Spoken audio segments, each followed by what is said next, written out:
What's up guys, welcome back to another video. In this video we shall talk about what is hydropower and much more. So let's begin. Let's begin by discussing what is hydropower. Water has huge power. We can feel this on our bodies when we cross a sea or a river. The power we get from the water is called hydropower. Hydropower has been one of the first forces used by human beings to simplify their work. For example, tasks such as turning wheat into flour, processing wood to make paper, making textiles and turning hard metals into various interesting shapes, which were difficult to do earlier, have been made easy using hydropower.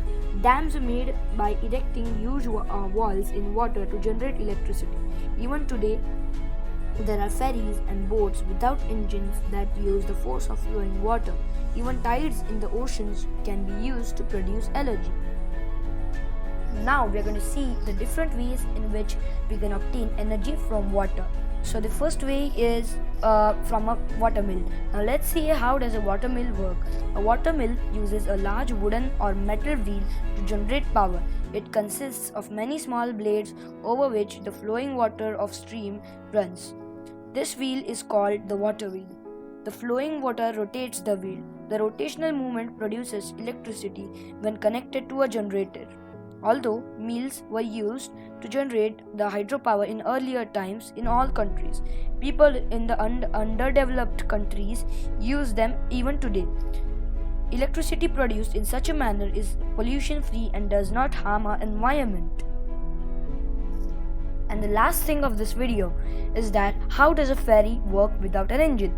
So a ferry is a kind of ship which doesn't have an engine. It works fully on hydropower. So let's see how does it work. Ferries without engines are driven by the flow of the water. They are attached to a wire cable which is spanned across the river by the means of two short ropes.